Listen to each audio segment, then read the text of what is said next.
Across centuries and oceans, tables now groan with food. Families gather, laughter spilling from kitchen to living room. Children chase each other around the table, while elders carve turkey and pour wine.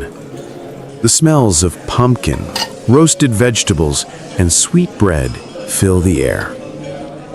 Gratitude is offered for health, for family, for survival in a world that is easier now than it was then. Yet behind the comfort lies a story often forgotten. The story of the first feast and the people who made it possible. This is the complete history of Thanksgiving. What came before, what really happened, what came after, and how it became an American holiday. We'll explore survival and kindness, trust and betrayal, and the journey from a fragile harvest feast to the national celebration we know today. This is the complete history of Thanksgiving, and this is the world we inherited.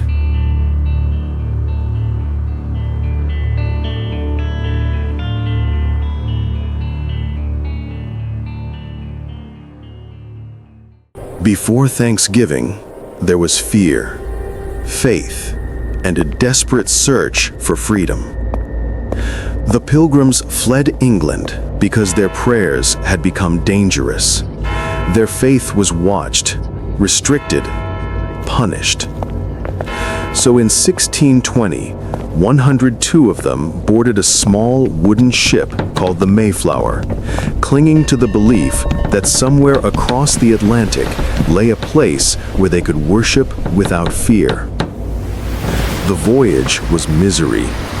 66 days of storms, darkness below deck, sickness spreading through cramped quarters, the smell of damp wood and unwashed bodies rising from every plank.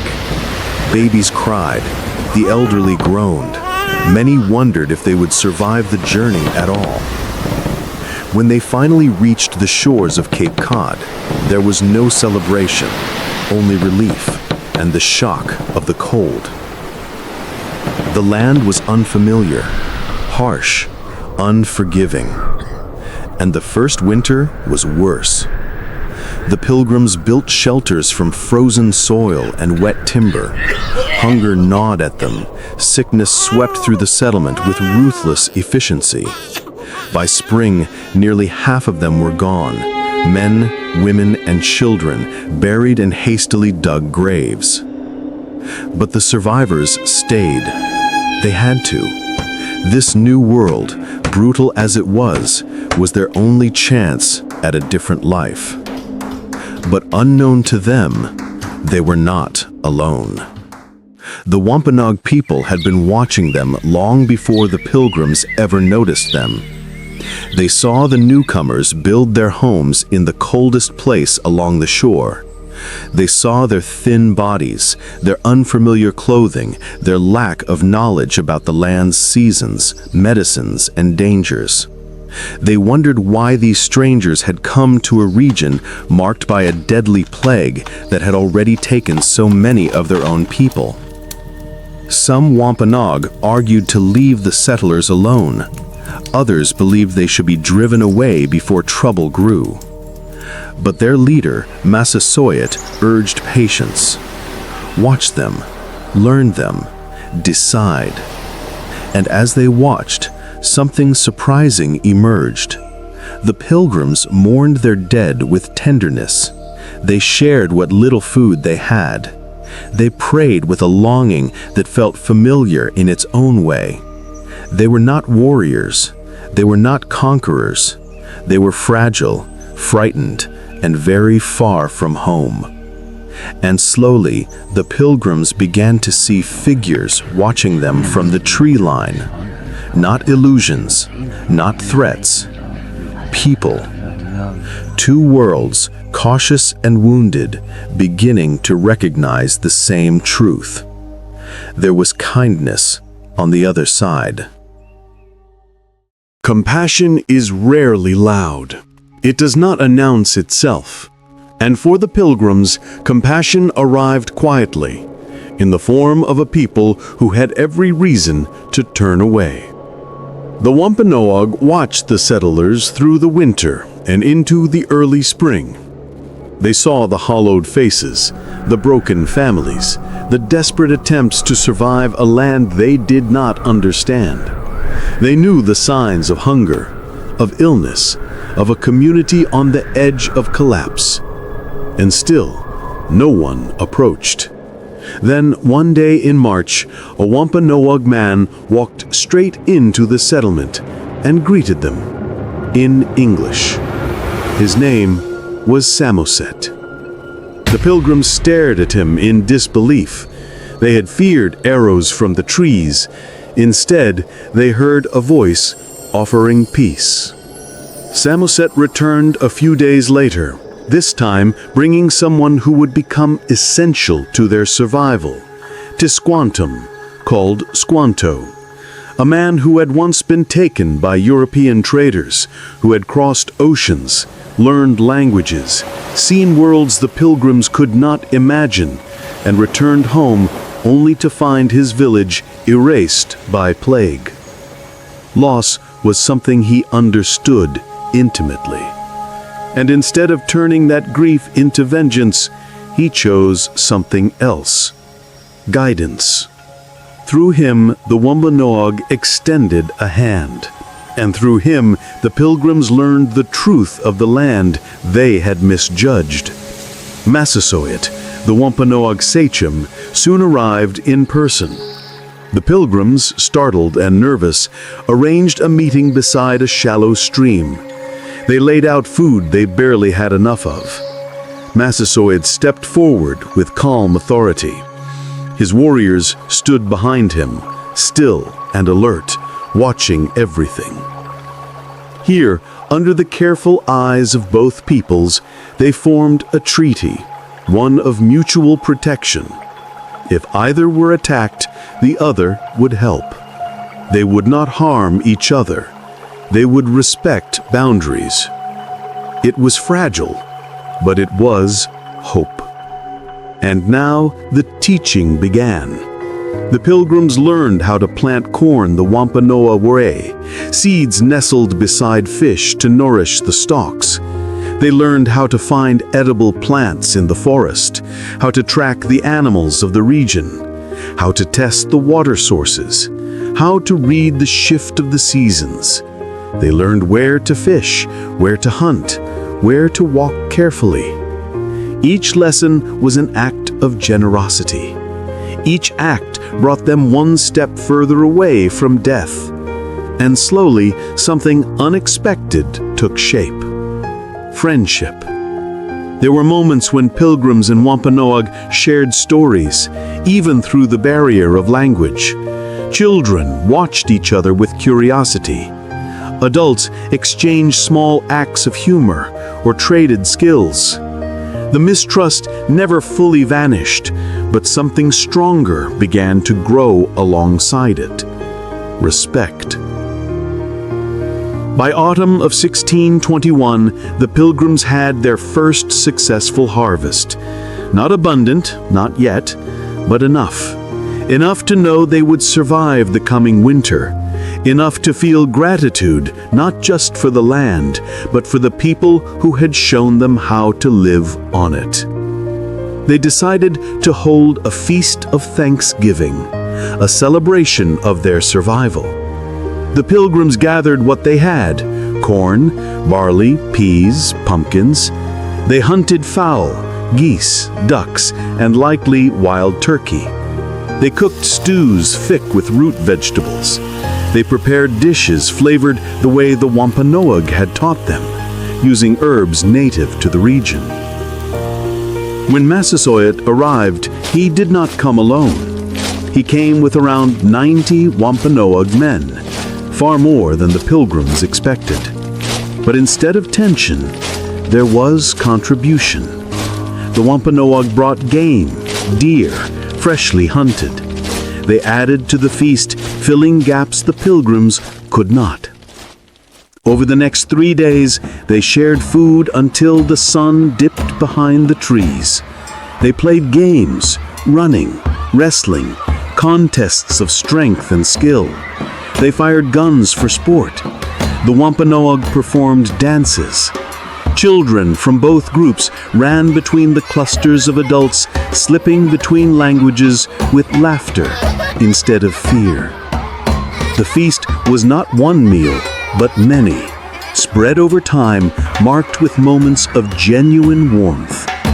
The pilgrims had entered the year as strangers. They had nearly died as strangers. But here, at this gathering, surrounded by the same people who had watched them suffer, there was something close to trust. This moment, this fragile, fleeting peace, became the story people would remember centuries later. A story retold so many times it would eventually blur into myth. But in its true form, it was not a symbol of unity perfected. It was a moment of unity attempted, a moment of shared humanity in a world that had already taken so much from both peoples. For 3 days in 1621, 2 nations, one old, one new, sat together at a table, built from survival, caution, hope, and kindness. And for a brief moment, that was enough. The first Thanksgiving was a moment of peace. But peace, as it often does, proved fragile. The pilgrims survived that winter because of the Wampanoag, because of the guidance, patience, and generosity of a people who had already lost so much. Yet survival did not mean equality, and gratitude did not mean understanding. Over time, the seeds of tension began to take root. In the decades that followed, the English settlers multiplied. The Great Migration brought thousands of Puritans to Massachusetts, each seeking land, opportunity, and security. The forests that had once seemed endless began to shrink under axes and plowshares. Lands that had been shared, respected, and understood by the Wampanoag for generations were claimed, bought under pressure, or simply taken. The treaty that had bound Massasoit and the Pilgrims was honored only for as long as he lived. When Massasoit's sons inherited leadership, the careful balance began to crumble. At first, the Wampanoag tried patience. They warned. They negotiated, they tolerated encroachments. But the English expected compliance without question. Laws were imposed, crops were seized, livestock was taken, and entire villages were threatened for minor disputes. What had once been an alliance of mutual respect began to feel like submission. Fear and resentment grew quietly, beneath the surface, like smoke waiting for wind. Then came the small, fatal acts that escalated mistrust into anger. Colonists accused Wampanoag of plotting, of hiding weapons, of resisting English authority. Leaders were summoned to town meetings under threat. Tribes were forced to surrender arms and submit to English law, even as settlers violated agreements themselves. The children of Massasoit, Metacom, known to the English as King Philip, watched as their father's legacy of peace eroded with each passing year. Tensions turned to violence in 1675, sparked by the death of John Sassaman, a Christian native who warned the English that Philip was preparing for war. Sassaman was found dead under mysterious circumstances. The Plymouth authorities executed 3 Wampanoag men, confident in English law, blind to the fact that this act was a declaration in the eyes of the tribes. The balance was broken. Trust, once carefully nurtured, vanished in a single, terrible moment. Metacom, inheriting both leadership and outrage, began uniting tribes in resistance. The Wampanoag, joined by the Nipmuc, Narragansett, and others, saw war not as choice, but as necessity. Their lands were shrinking, their people humiliated, their sovereignty stripped. Every treaty, every promise of coexistence had been broken once the man who made it died. And so, in the summer of 1675, King Philip's War began. It was a war born of betrayal, of survival, of a people fighting to protect what remained of their world. Villages were burned, farms were destroyed, settlers and native alike suffered. The conflict tore through South England with a ferocity few had anticipated, leaving behind a landscape scarred by blood and fire. Smoke rises in thick gray columns over the forests of New England. The smell of burning wood is sharp in the cold air. Across the land, villages that once teemed with life lie in ruins. Children wail, elders stumble through the underbrush, families scatter into the woods, fleeing the flames and the gunfire that rattled through the hills. A Wampanoag man running through the smoke. The air burned in his throat. He stops for a minute to look at his home burning, his village burning, his life, all he knows, turning to ash. He hears the screams of his sisters and the cries of his children. His father carries his youngest brother, stumbling over the roots that tear at his feet. Behind them, the white men are everywhere. Their guns echo through the forest. Filled with anger and pain, he clutches his spear, wanting to throw it at the white men. But he knows it will do little against their fire and their numbers. He hears the screams of a child on the ground, his heart pounding. He races to the child, picks her up, and continues to flee. He takes one last look behind. He sees his world is falling apart. The story of Thanksgiving, the story of the first feast, of shared food and fragile hope, had already begun to fade. It became a memory overshadowed by mistrust, violence, and loss. The treaty that once held, a symbol of possibility, lasted only for a single generation. When Massasoit died, the fragile understanding he had built could not survive the pressures of expansion, fear, and ambition. The history of this time is not comforting.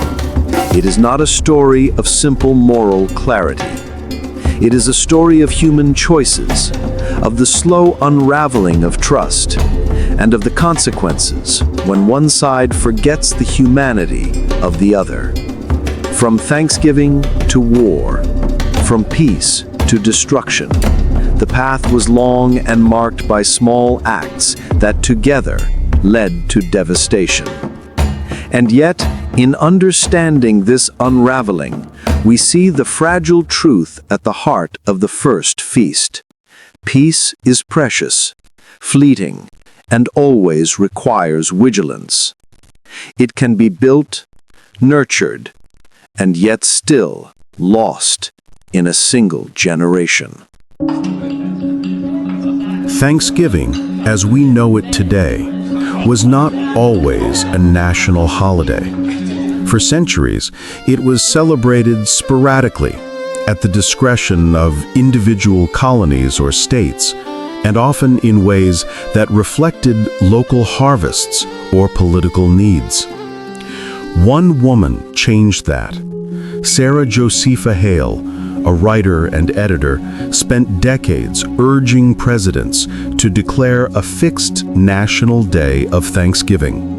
She wrote letters, editorials, and articles, reminding Americans that a day of gratitude could unify a divided nation. Her persistence paid off in 1863, in the midst of the Civil War, when President Abraham Lincoln proclaimed the last Thursday of November a national day of thanksgiving and praise. He called on Americans to set aside differences, to recognize blessings, and to cultivate gratitude even amid conflict. For decades after, the date of Thanksgiving remained somewhat flexible.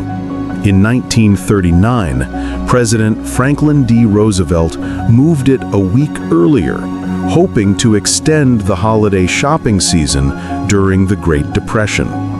The decision caused confusion and controversy. Some states followed, others did not. Finally, in 1941, Congress passed a law establishing Thanksgiving as a national holiday on the fourth Thursday of November. The date was fixed. The tradition was official. Americans everywhere, regardless of region, would now share a single day of reflection, gratitude, and gathering. Today, Thanksgiving is more than a feast.